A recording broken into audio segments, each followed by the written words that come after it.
Good evening. Welcome to the Spiritual But Not Religious Show. I'm George Lewis. I'm your host for the show. I've got a really super guest for you tonight. I'll talk about you with him in just a minute. The fellow's an anthropologist, cutting-edge anthropologist, and a shaman. He's written a trilogy of books and has another book that we're going to be discussing tonight. I've really been looking forward to talking with Hank Wesselman. We have a great deal in common as far as our journey is concerned, not the anthropology part of it. Next week, I've got Deb Scott. Deb was scheduled to be on last week, and the guest, we decided they both warranted a whole show. She wrote The Sky is Green and the Grass is Blue, How to Turn Your Upside Down World Right Side Up. The following week, I've got Ernie Chu. He wrote a book called Soul Currency. And I tell you what, I have read this book from cover to cover. It's just an excellent read. And if you're spiritual, wondering how to put your money life and your spiritual life together, boy, this is the book that you wanna take a look at. So be sure and tune in. I think he's on the 20th.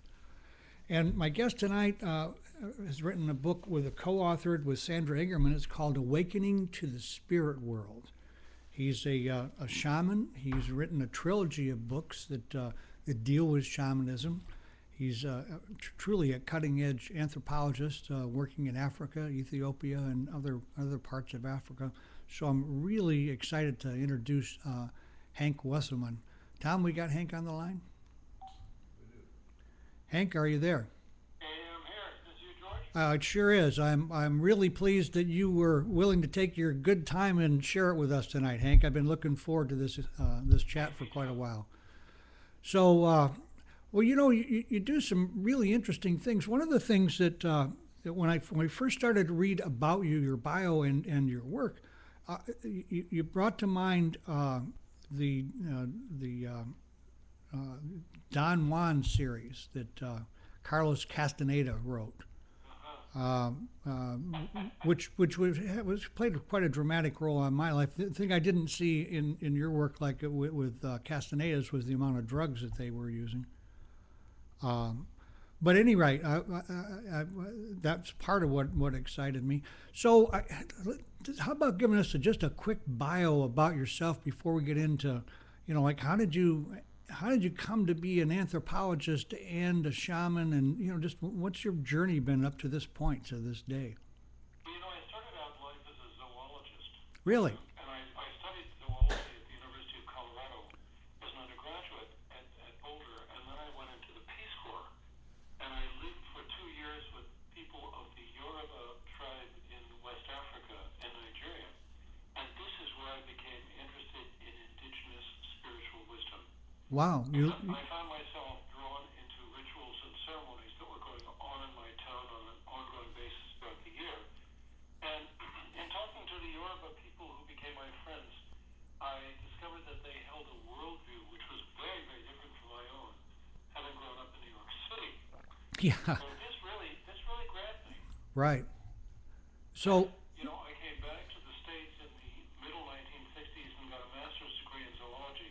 But, just on a chance, I applied to UC Berkeley, to the graduate school there, to see if I could get a graduate degree in anthropology. And much to my amazement, they accepted me, complete with a fellowship. Oh, wow. That's fantastic. So, I went to Berkeley with the intention of working with Jane Goodall and the chimpanzees Really? in East Africa. Uh-huh. And while I was there, I attracted the attention of a very big name anthropologist named F. Clark Howell, Uh-huh. who was like one of the godfathers of the paleo anthropology crowd. I think of them as the paleo mafia because of the way in which they treat each other. Right. Right.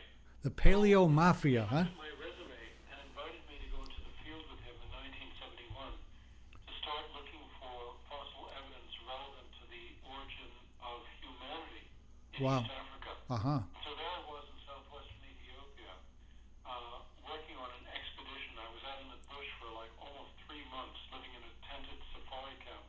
It was like a graduate student's dream comes true. Oh, I'm sure, yeah. Back there in the bush, that I began to have these spontaneous visionary experiences, very much like those So were you, Hank? Were you meditating? Is that what brought on the experiences, or were you just having them like daydreams? Absolutely not. In those days, I worshipped solely at the altar of science. Ah, So I was not one of those worthies who sat for, decades at the knees of the wisdom masters practicing meditation and yoga, right. hoping for transcendent experiences. They just kind of came to me. And I was out there, of course, in nature, which is where the juice really is, as all shamans know. I Absolutely. didn't know that at this time. Right. No. I consider myself a nature mystic, so and shamans are mysticism, so quite a parallel there. Well, what I did is I knew that this was not the kind of information that would sit well with my academic colleagues.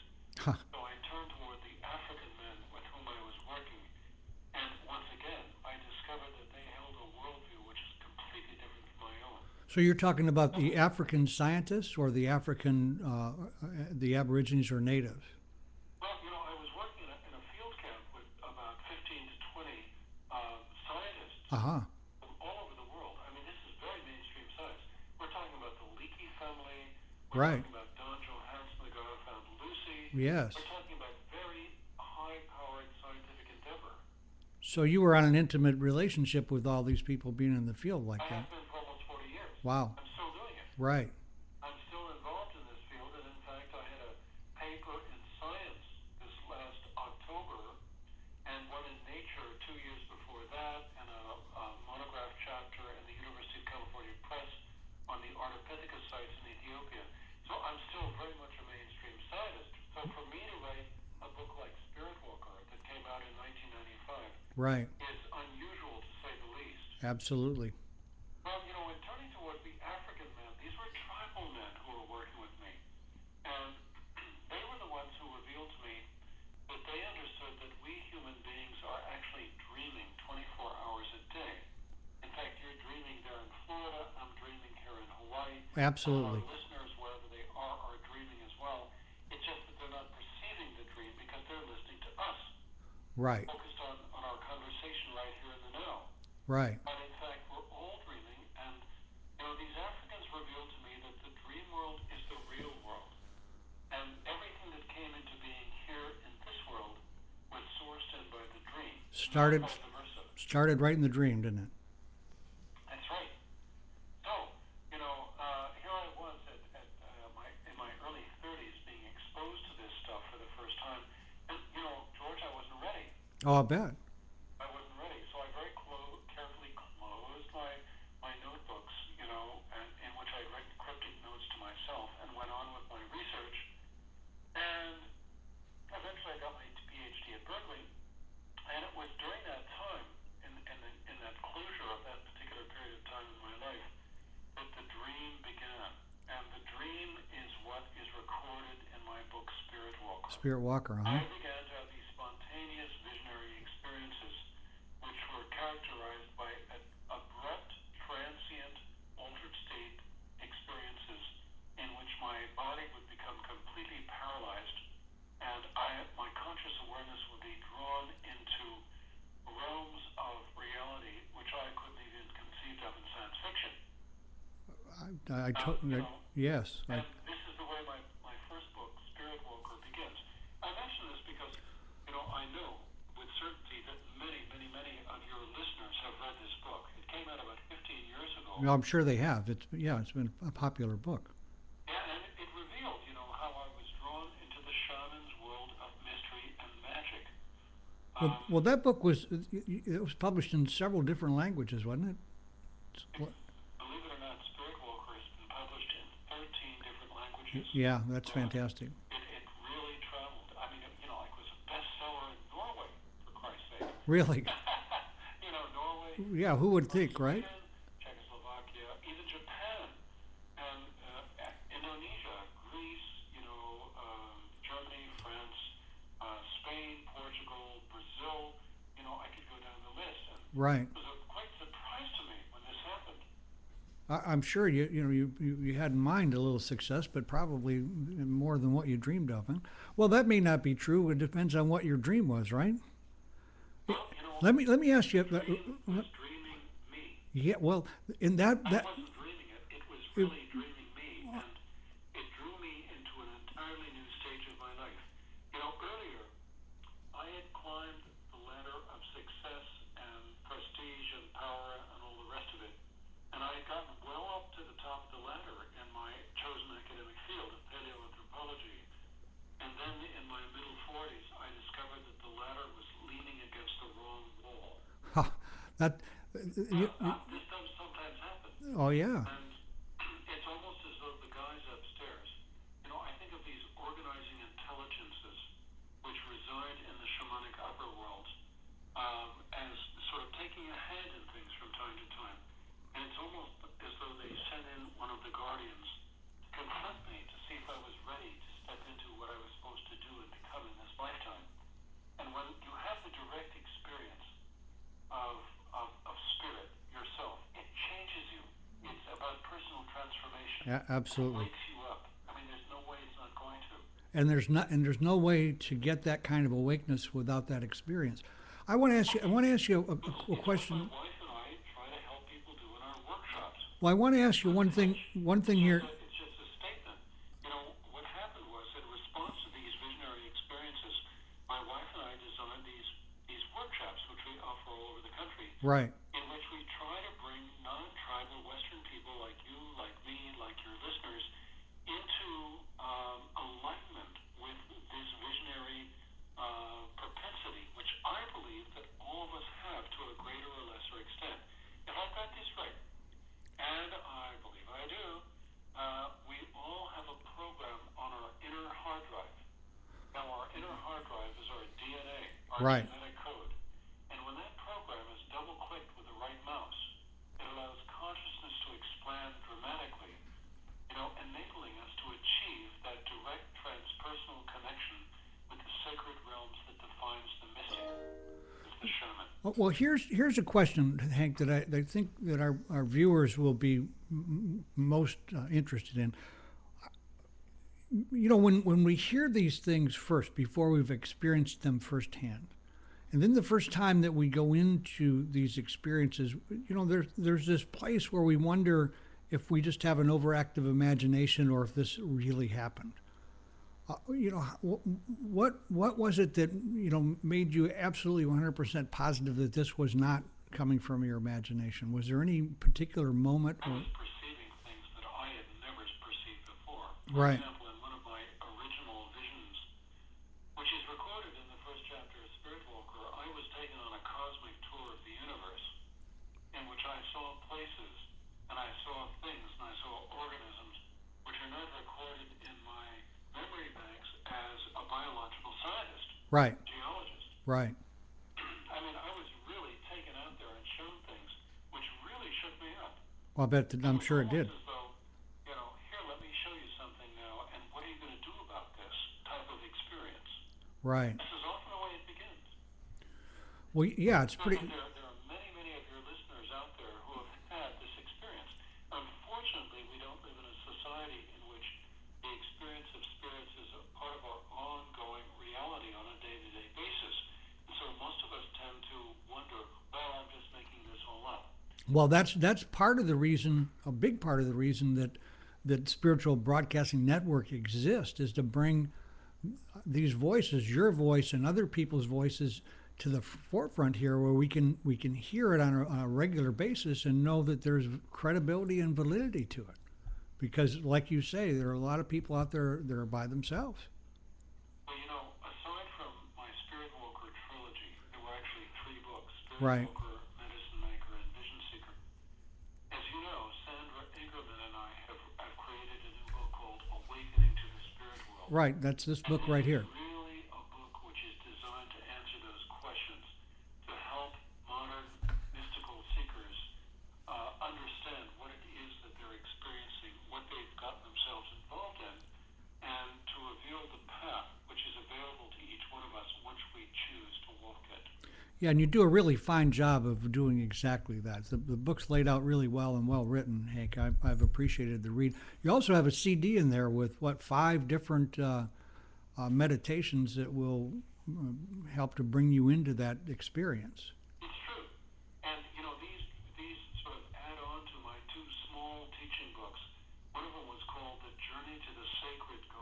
This Uh-huh. is still a bestseller.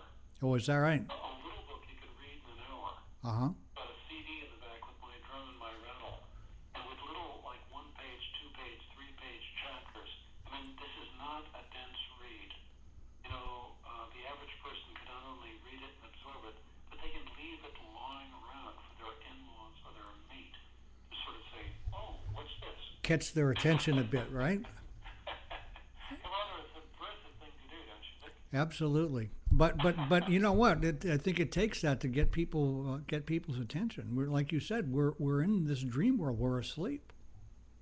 Well, you know, as you know, there is a doorway which has opened in our time, and people like Carlos Castaneda were very instrumental in revealing the existence of this doorway, as well as opening it for tribal Western people to begin to engage with the inner worlds of vision and spirits.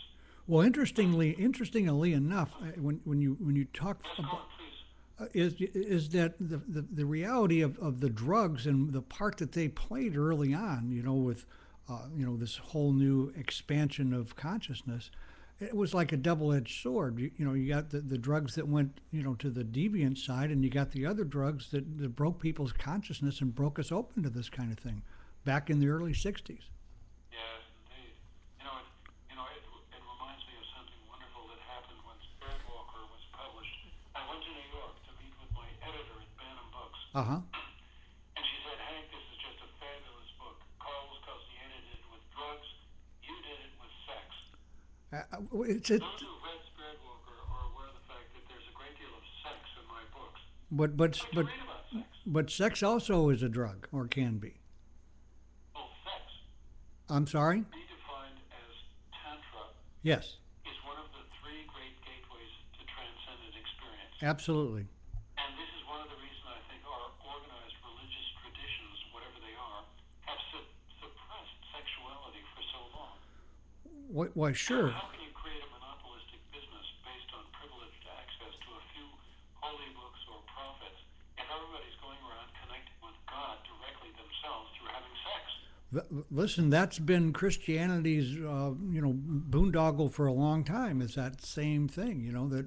That direct experience that you're talking about. We couldn't do that for years, centuries. You know, that's really what it's all about, isn't it? Yes, what it is has been for me. It's that direct experience. As a matter of fact, There's an essay on our website, sharedwisdom.com, called Spiritual Unfolding. uh huh, And that essay reveals that there are, despite the fact that many people tend to divide the stages of spiritual unfolding into many, many, many different levels, you can basically boil them down to four.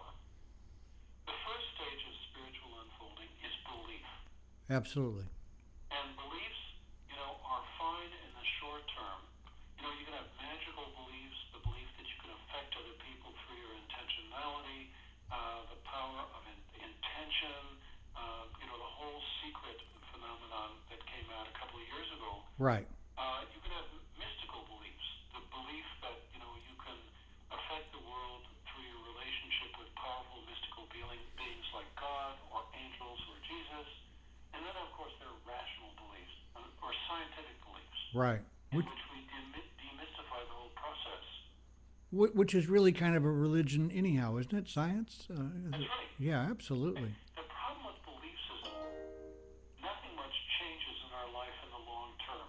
They can be very supportive in the short term, but in the long term, nothing much changes in our lives. In other words, there's no growth. Absolutely. That's one of the problems or dangers with just having affirmations. You're talking about beliefs. That's right. Yeah. So that's usually when the second stage of spiritual unfolding occurs. The second stage is faith.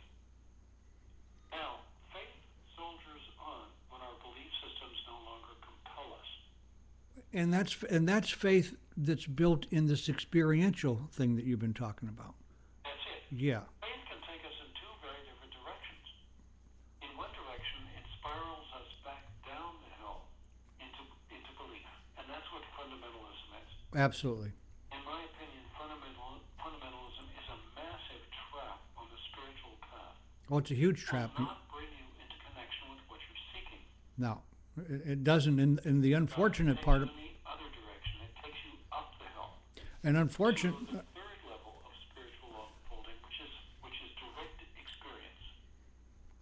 Now, when you've had direct experience of spirit, it changes you, and that is the fourth stage. The fourth stage is personal transformation. right. And when you've had the direct experience, there's no going back into belief or faith any longer. Well, actually, Transcendent. actually, my experience was with that was, I look the same, but I just wasn't the same person at all. My whole everything changed about me. It was quite an adjustment period too. Well, this phenomenon is going on among a phenomenally large sector of the Western population. There's a huge number that's happening with, and Hank, it's in that spiritual but not religious community, that community of people that know there's something, but that they haven't been getting it from the source they were hoping that they would get it from, and so. Geez, it must be about 20 years ago now. There was a Gallup poll. It revealed that somewhere in the neighborhood of 45% of the general population has had a mystical experience And don't know it. in which they've been drawn across some inner threshold Right. into the land of visions and spirits. 43% of us. This is a huge number.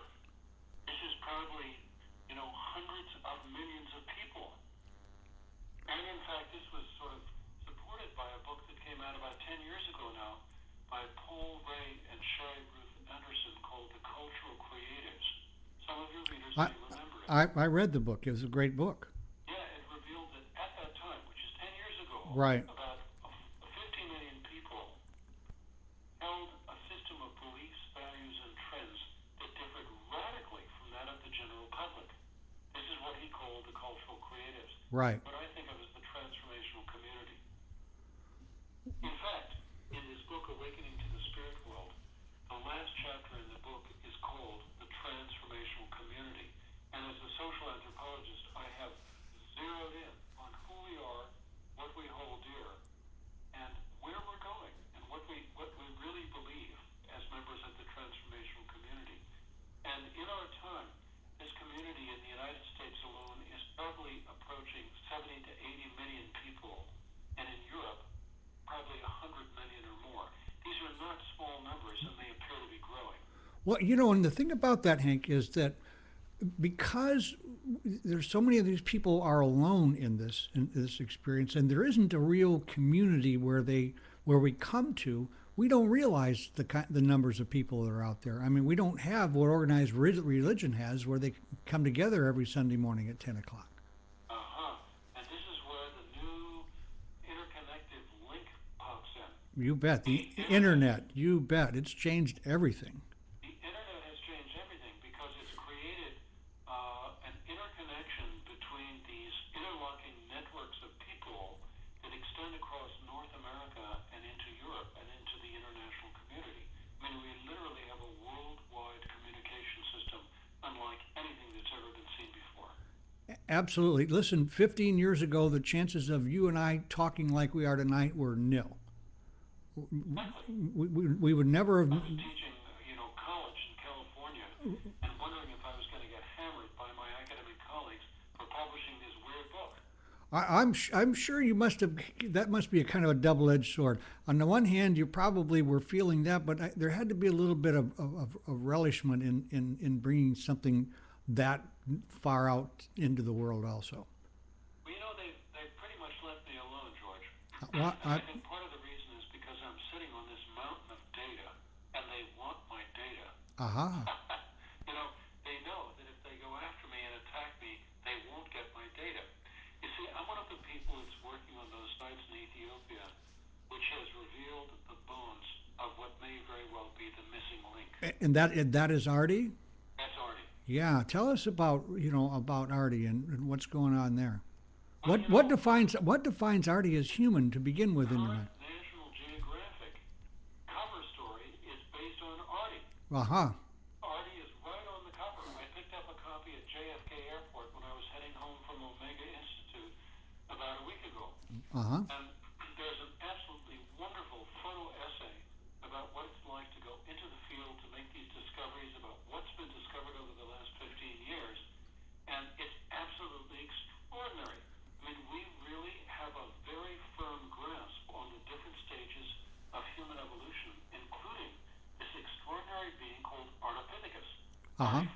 Right. Autophagic is literally half ape, half human, but it's unlike any living ape. So do you see Artie as being the link between evolution and, the ape and the man, the missing link? Well, it's the link between humans and the ancestral species that gave rise to the human family. Right. What's interesting is that this ape-like being does not resemble chimpanzees and Oh, gorillas. It's something quite unique. really? It is. And how does it differ? This What? thing is primitive to the max. Uh-huh. And, it had a big toe that could diverge and grasp branches like ape feet can, but it had a foot that could walk bipedally and a pelvis and a spine and an upright posture, very much like our own. Did it have a thumb? Did it have a what? Thumb.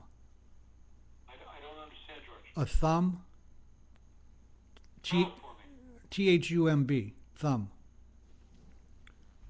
I don't know. Well, the thumb is just like allows us to do so many things but I'm just curious. The reason I don't know is I'm having a little trouble hearing you, but that's probably because I'm sitting on an island in the middle of the Pacific Ocean, and you're sitting in Florida. Well, I understand you There's also. a foot volcano between you and me. I also understand that you had some storms there, and that's the reason we're not having your video tonight. That's right.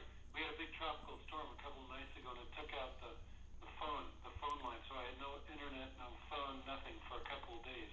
Well, you're in a good spot to have none of that. You must be, able to look at a pretty good view there. I am. Now, what did you ask me once again? Did it have a what? A thumb. Thumb.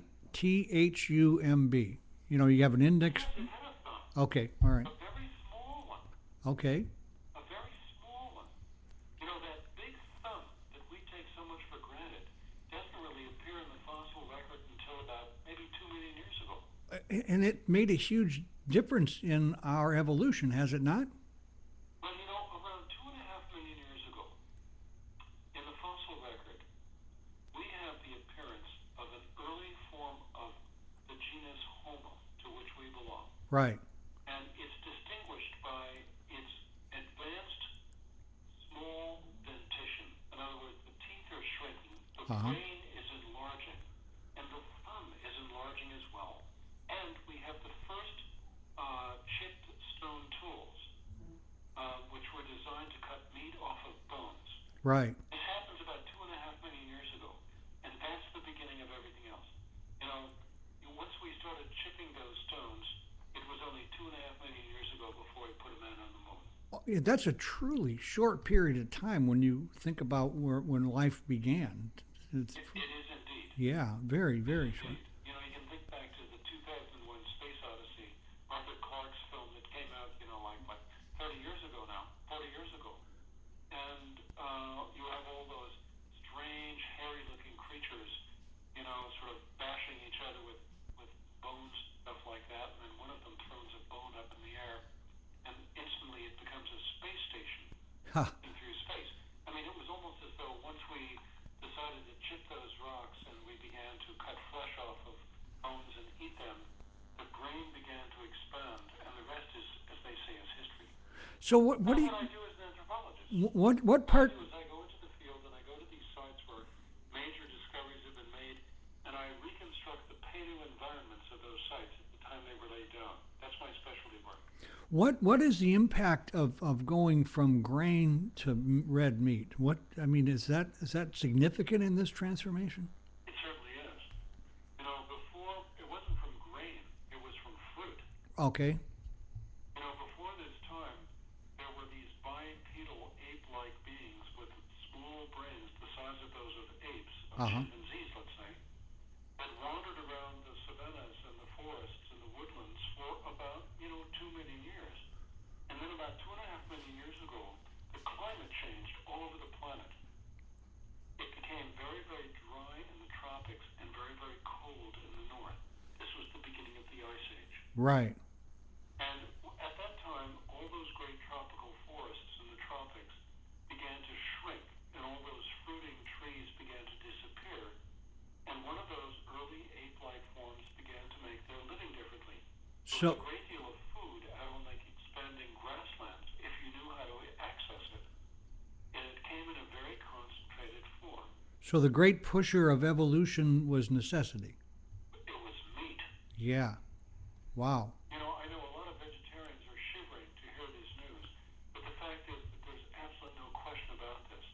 When we start, when the fossil evidence reveals that we start accessing meat from carcasses, and we start ambushing game and killing them and eating them, the human brain begins to expand. And in the next million years, it triples its size.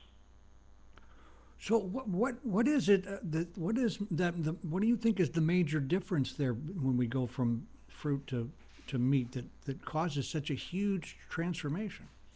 Well, the human brain requires a large calorific intake of food. Right. And roughly 30% of your calorific intake is required by your brain. 30%, huh? Wow. About 30% of your calorific intake is required by your brain. In fact, although most people consider cholesterol to be a bad guy, the human brain feeds on cholesterol. Wait, Most of the cholesterol in your body, for the most part, is found in your brain. so is that what they call good cholesterol and versus? That's it. Yeah. That's it. And of course, all these people who are running around the savannas, chasing down game, killing them, running maybe 5 or 10 miles a day. It wasn't like they were sitting in front of computers, sitting sedentary, eating T-bone steaks at the end of the day and mashed potatoes with lots of butter and sour cream in them. They didn't have a diet like that, and they didn't have a lifestyle like that. Right. But, the key to human evolution may very well have been this great dietary shift away from the more frugivorous diet of the apes towards a more carnivorous diet, which predominated in humans until the invention of agriculture roughly 10, 11, 12,000 years ago. Uh-huh. So, agriculture and grains, domesticated grains like wheat, cereals, and rice, and so forth and so on, this is a very recent innovation in the long human evolutionary story. This is all part and parcel of this strange mystical experience that I was having because, we can see in the archaeological record during this time, we can see the sudden appearance of art around, let's say, Right. 35,000 years ago, in this range of time, 35 to 40,000 years ago. And the interesting thing about art is that when it appears in the archaeological record, it appears all over the world at the same time.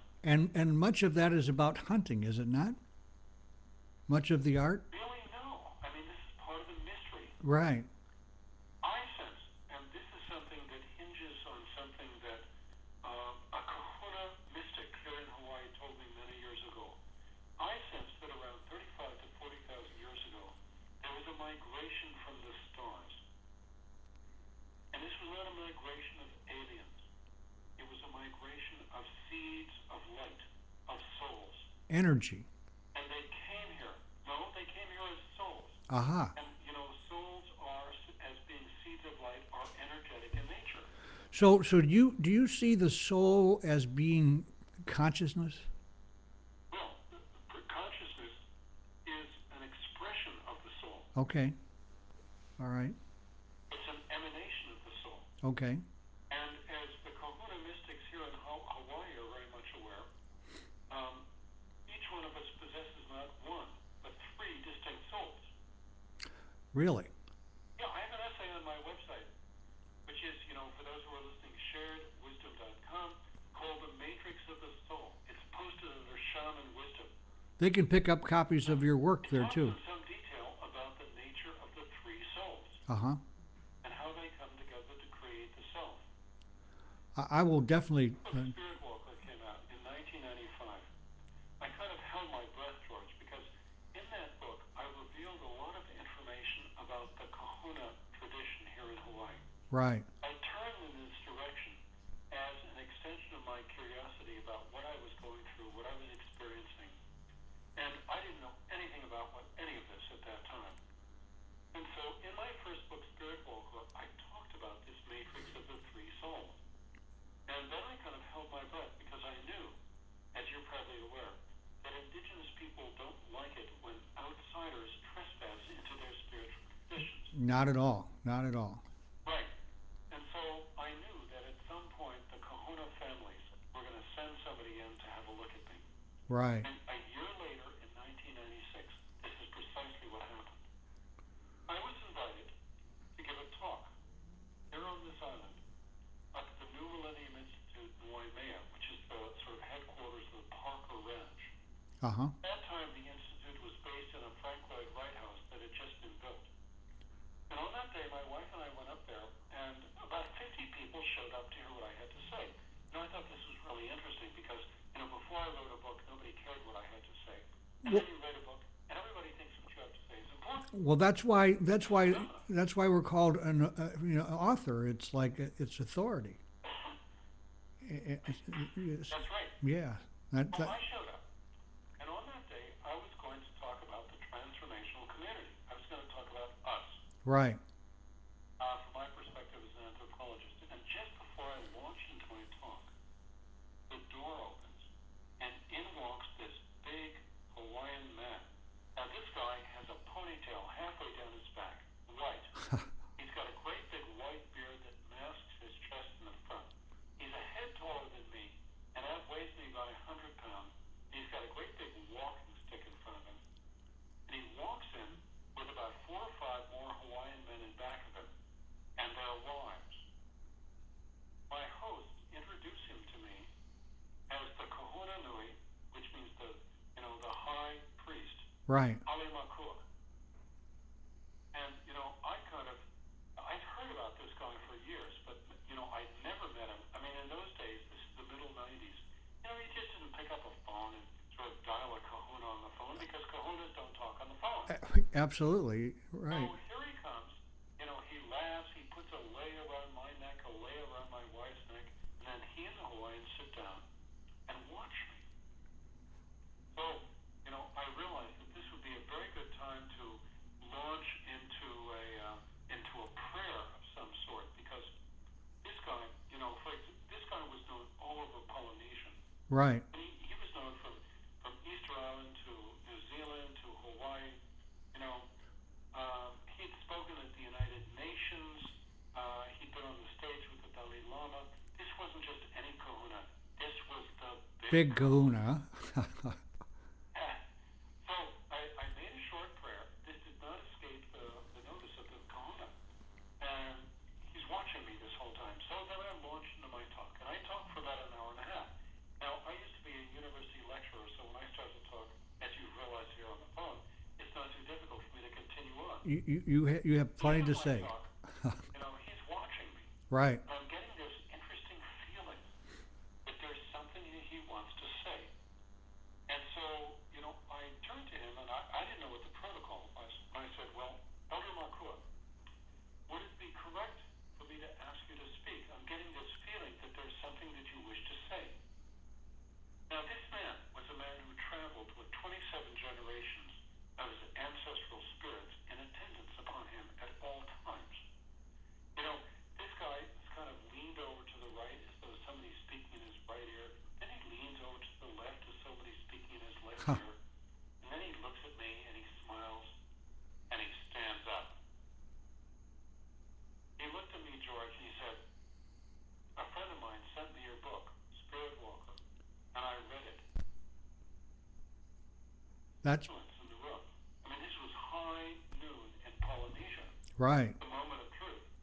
He said, I read it again just to make sure I got it right. And then I went down to the beach and I put your book, Spirit Walker, down on the sand, and I called in the ancestors and we had a talk about you. He smiled.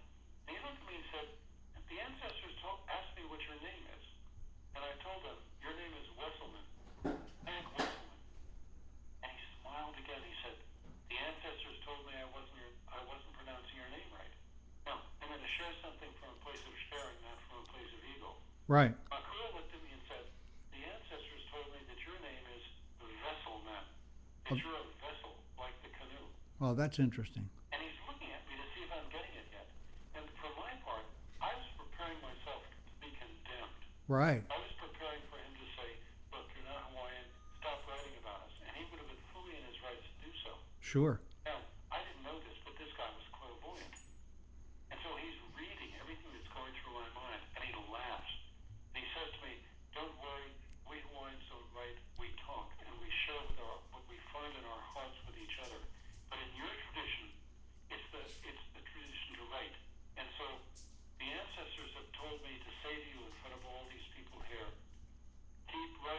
You're making my job easier, and everything you wrote in your book is true.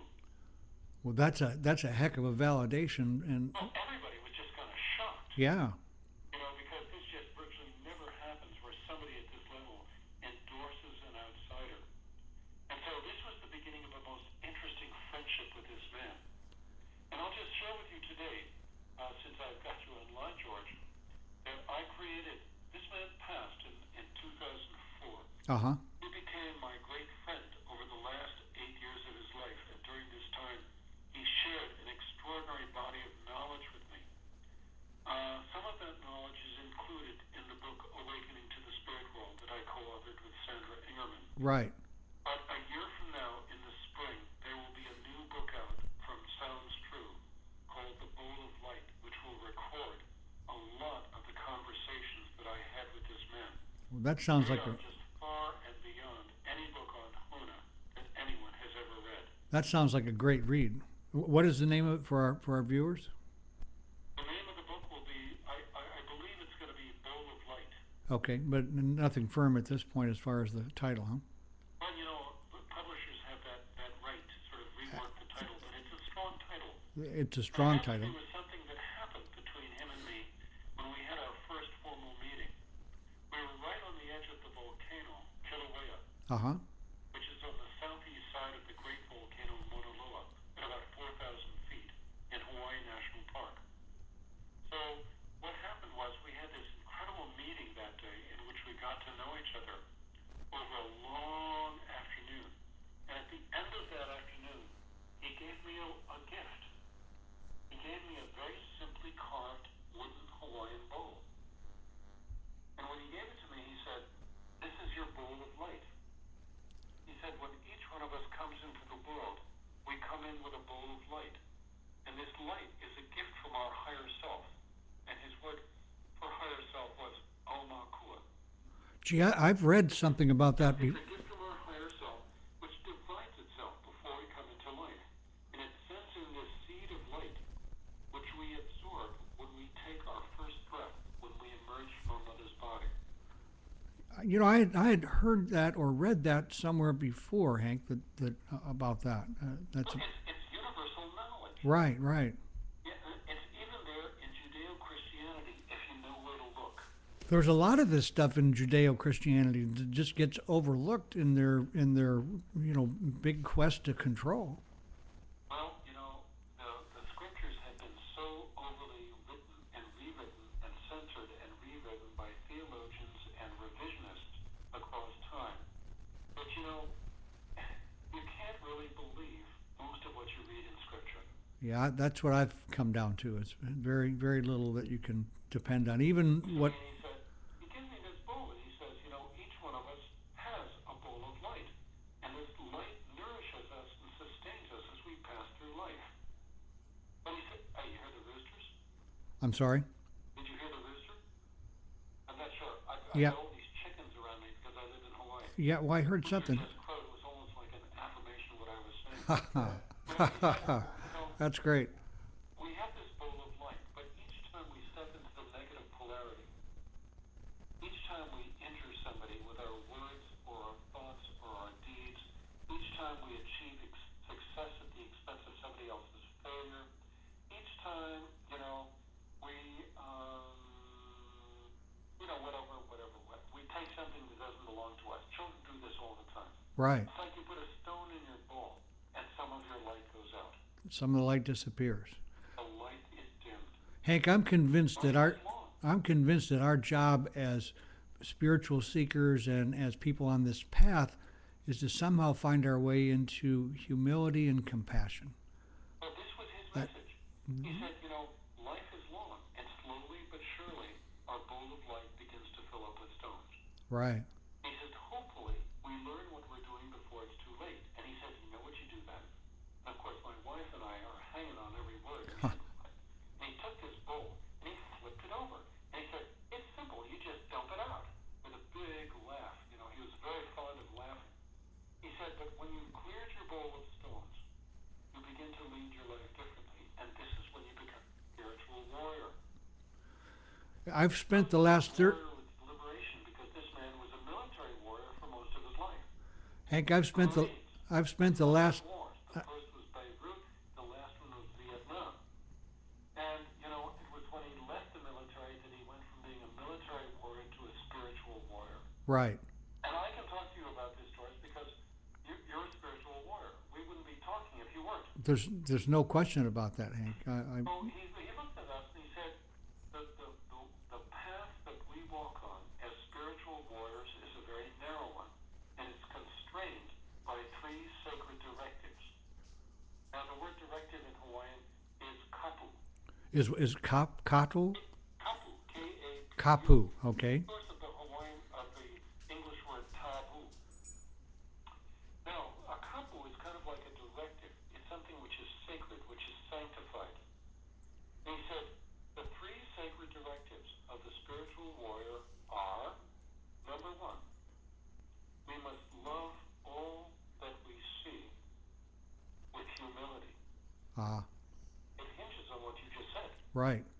We must love all that we see with humility. And I'm thinking to myself, wow, easy one first. And I forgot his clairvoyance. He starts laughing. He said, I worked on that one for 7 years. Second, we must live all that we feel with reverence. Yeah. Now, this reverence refers to propriety, a kind of ritual, ceremonial understanding of respect. You see, the foundation stone for indigenous mind is respect. The foundation stone for Western mind, which is the famous colonial mind, is domination. Absolutely, just the opposite. Dominion. Right, which is arrogance. Let's live all that we feel with reverence. Right. And the third kapu, we must know all that we possess with discipline. We must know what we possess, and that includes what possesses us, with discipline. And Absolutely. it's about self-discipline. Because when you walk the spiritual path, self-discipline is absolutely essential. This is where so many of the gurus stumbled. They didn't have that self-discipline. They took a shortcut somewhere in their teachings. But we don't have to talk about them because everybody knows who I'm talking about. Absolutely. So this is really our path, isn't it? To love all that we see with humility, to live all that we feel with reverence. And that's no easy task either. Possess. And that's no easy task, is it, Hank? Yeah.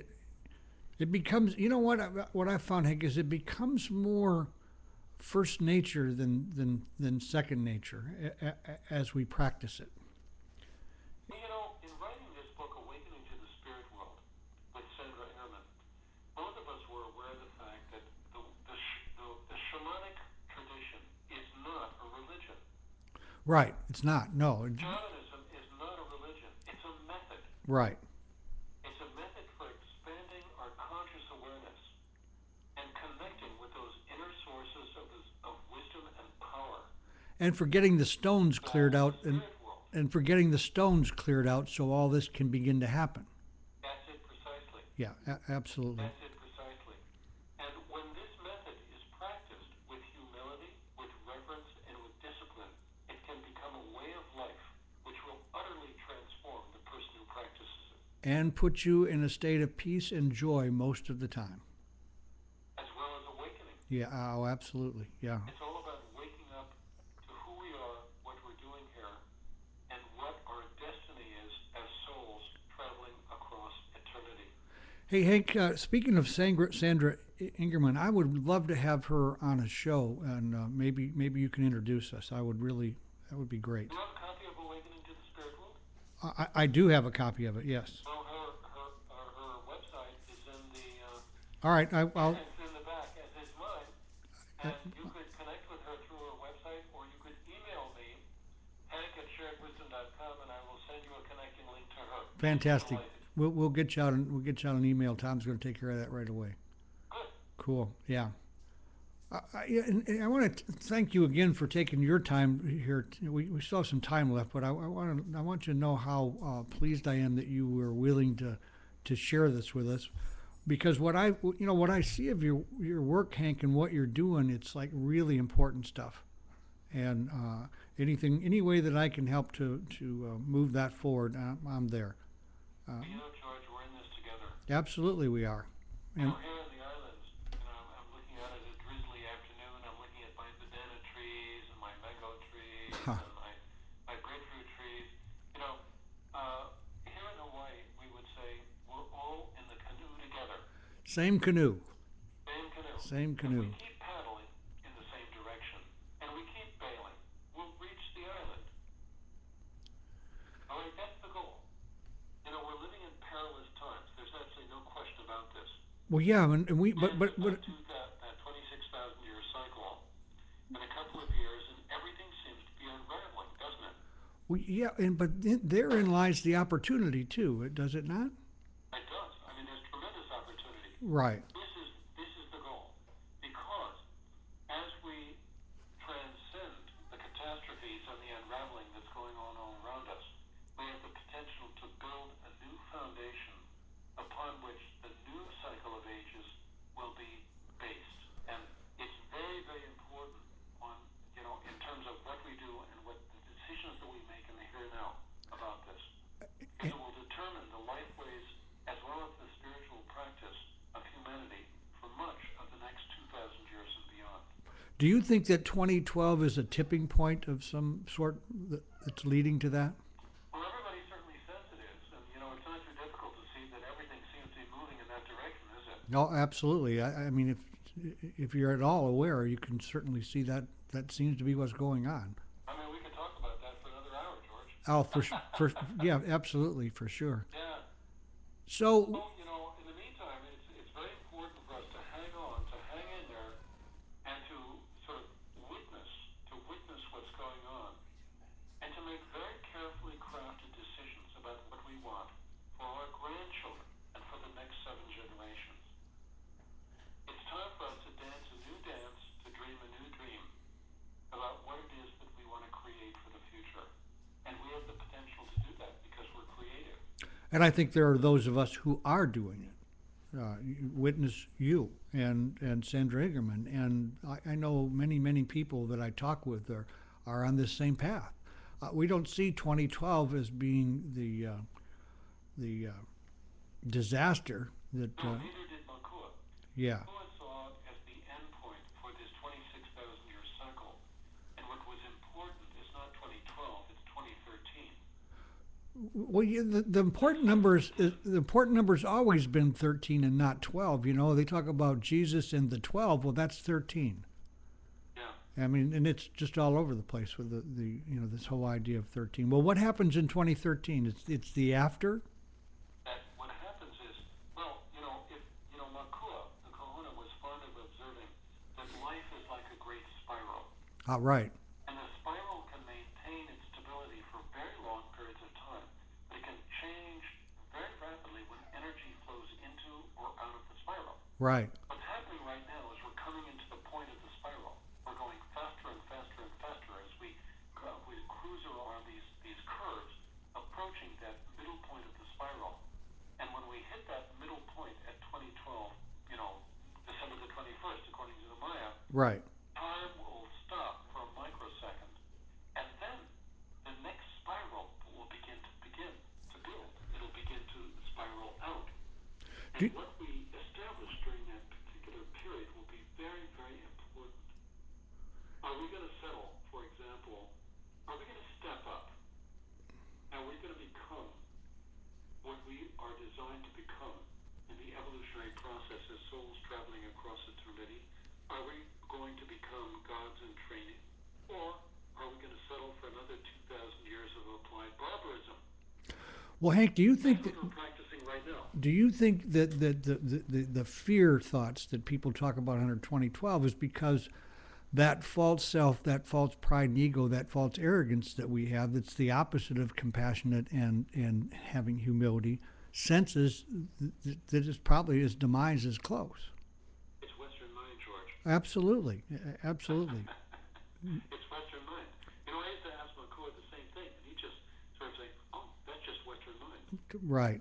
Exactly. We really need to adopt a more indigenous perspective, and that's what awakening to the spirit world is all about. Right. It's not about going back to the old bear medicine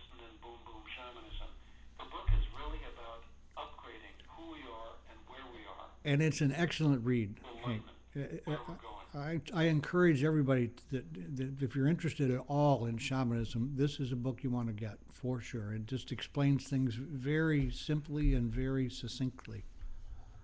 So we pardon me. We've got about 3 minutes left here, and is there something that we haven't touched on that you'd like to interject at this point? Well, one of the things that Makua and I talked about toward the end of his life is the fact that all of us are gods in training. We have the capacity for creative imagination, and we create things. I mean, you look at the building you're sitting in, wherever you are. Right. Look at the building where I'm sitting, wherever I am, and all of this was created by us. Absolutely. So it was dreamed into existence. We are great dreamers. We are world-class dreamers. In fact, human beings are universe-class dreamers. And so, really, the time has come for us to dream a new dream about who we are and where we're going. Was that not the great message that Jesus brought, that ye are gods? We are gods. Absolutely, but it's being able to understand that with that humility that it takes to handle that kind of power. It does. I used to ask Marco, I said, why is it that people don't remember this? He said, it isn't that they don't remember, it's just that they've forgotten. That's interesting. That's really what it is. Absolutely. No, I haven't said anything that any of your listeners don't already know. It's just that they've forgotten. So I'm just sort of passing through it, refreshing the word. But you know what? It's been hidden. It's been hidden for so very long to most people. The more exposure that we can bring people to I'll tell you what. This internet thing. It's just, if you watch it, you really sense just how important a spiritual tool that it really is. Oh, it's incredible. Yeah. Somehow the government let it completely out of its clutches. It got blindsided, or it guaranteed it would never been free. I know that for sure. It would have belonged to the wealthy. Yeah, it was one of those things that just happened, and it just happened under their radar, and it was out of the box. It's like the genie. Once the genie's out of the box, that's it. Absolutely. Well, you look at what's going on in China and in Russia and some of these places that want to stay closed down. They're just, they don't know what to do with it. They can't keep a lid on it. So. Yeah. Hey, listen, I wrote a conversation with a genie I had in Egypt last December. It's on our website. If people are interested in genies, I just thought I'd throw that in there. Well, you know what? People should go to your website anyhow, Hank. There's just a lot there for them. Listen, I'm sorry we're down to, time is over. Okay. I could talk with you for another hour. I will look forward to meeting you in person at some point. Let's do it. Okay, sounds good. We'll have a cup of coffee or a cup or whatever. How about a glass of wine? I'll have a cup of coffee with you. Okay, George. Okay, my friend. Thank you again. Thank you now. Wow, that was a fantastic chat with Hank Wesselman. Wesselman Hank. I can't encourage you enough to pick up Awakening in the Spirit World. I'm not trying to sell books. I'm not making any money on it. But boy, what a good read it is, and it will help you clarify many things that you have that you question, and it will set you on a path it's pretty wonderful. So I guess we've ran out of time. I hope you come back next week, and in the meantime, accentuate the positive and have a fantastic week.